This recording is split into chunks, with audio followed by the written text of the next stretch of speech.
Shalom, salam sejahtera bagi Bapak Ibu, Saudara-saudara, anak-anak yang dikasihi oleh Tuhan Yesus Kristus.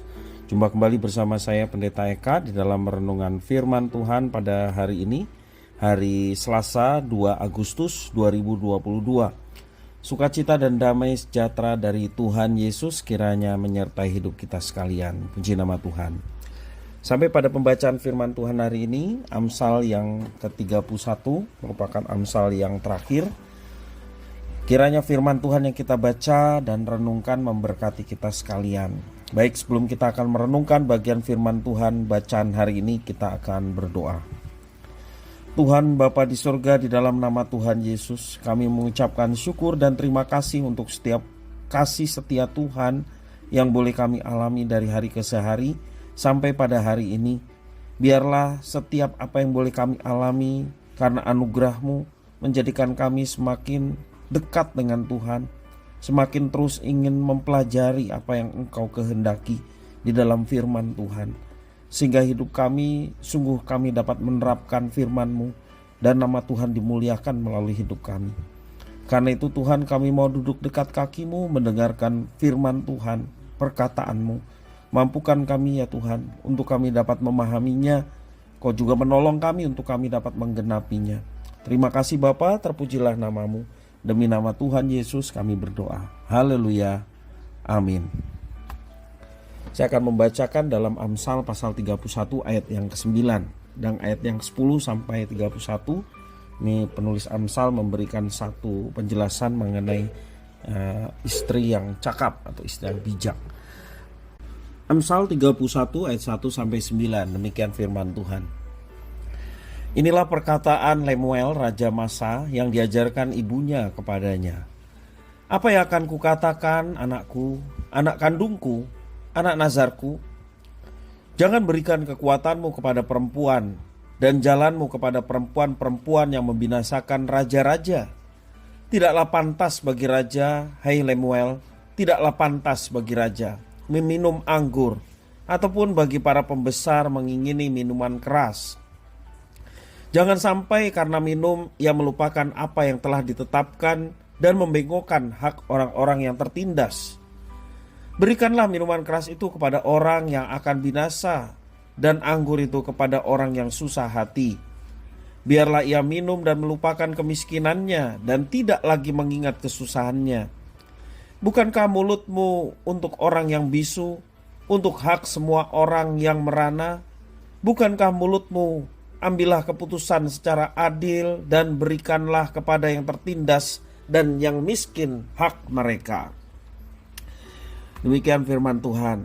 Bapak Ibu Saudara, nas hari ini merupakan nasihat seorang ibu kepada anaknya yang adalah seorang raja, namanya Raja Lemuel.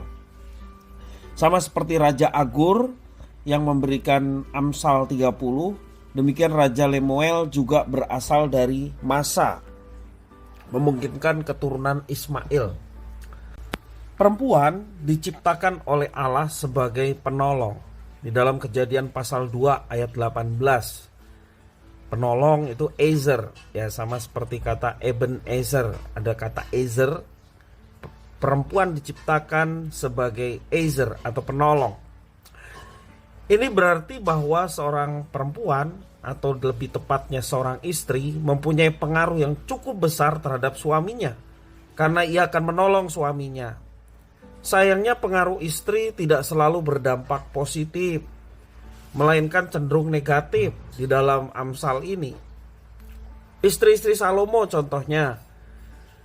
Contoh yang sangat konkret bagaimana istri-istri dari Raja Salomo yang dikenal sebagai raja yang paling berhikmat di jagat raya, terjerumus karena istri-istrinya seorang penyembah berhala yang pada akhirnya membawa Salomo pun terseret kepada penyembahan berhala.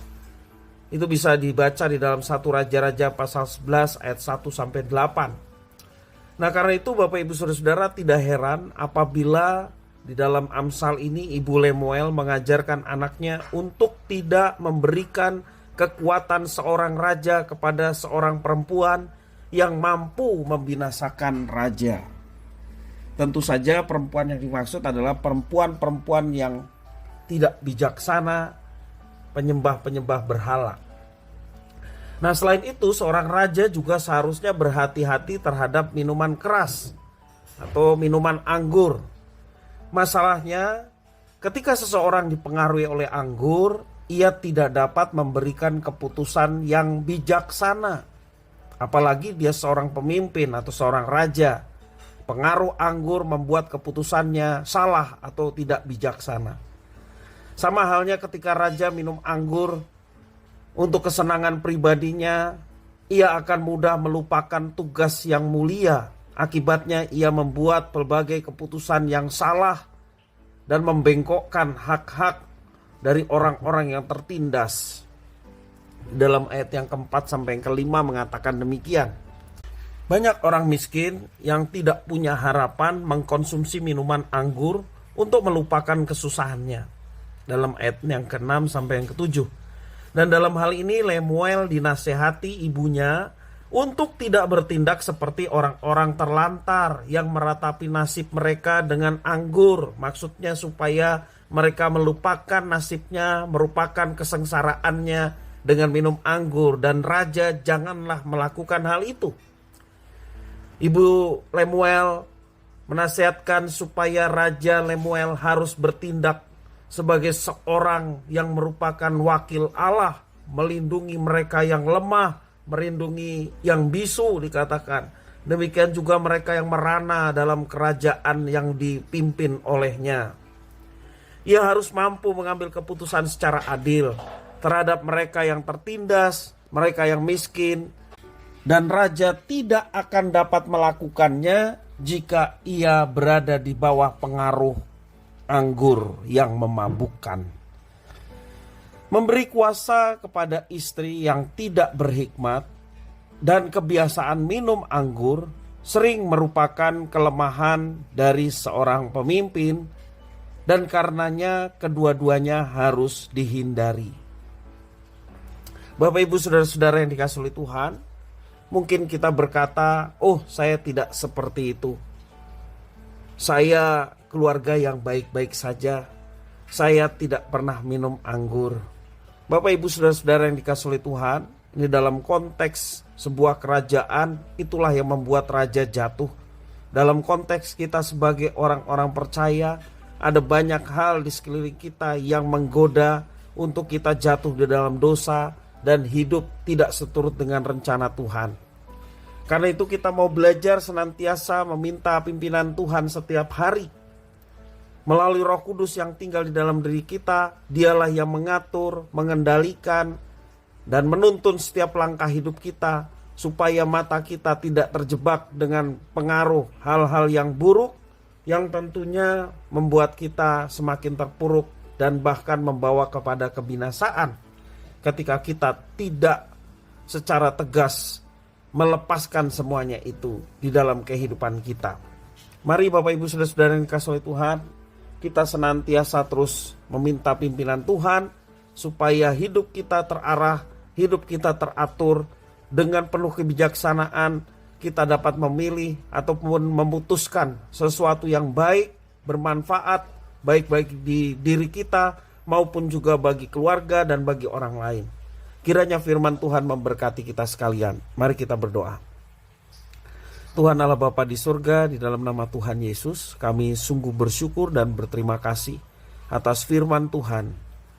Kami diajarkan untuk senantiasa tidak dipengaruhi oleh apapun selain daripada Tuhan yang mempengaruhi hidup kami, hati dan pikiran kami. Karena itu kami tidak mau tergoda dengan sesuatu yang memikat mata, yang ujung-ujungnya membawa kami kepada kerusakan, bahkan kebinasaan. Kami rindu ya Tuhan, hidup kami terus dipakai oleh Tuhan, dan Roh Kudus memampukan untuk kami dapat menjalankannya.